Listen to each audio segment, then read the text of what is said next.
தாமிரபரணி ஆற்றோட கடைசி தடுப்பணை ஸ்ரீ வைகுண்டம் அணைக்கட்டுக்கு கீழே இருக்கும் அக்கா. இங்க தொடங்கி ஏரல் வரைக்கும் தாமிரபரணி ஆற்றோட ரைட் சைடு கரையை சீரமைக்கும் பணி கடந்த வருஷம் பிப்ரவரியில துவங்கி இப்போதான் முடிஞ்சிருக்கு.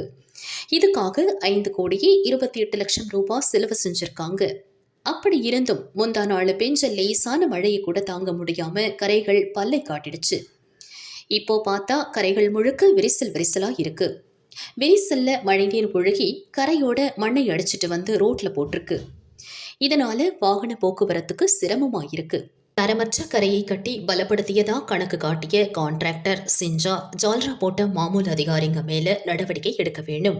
அவங்க கிட்ட இருந்து இழப்பீடு தொகையை வசூலிச்சு மீண்டும் கரையை தரமா கட்டமைக்க வேணும்னு சமூக ஆர்வலருங்க வலியுறுத்திட்டு இருக்காங்க.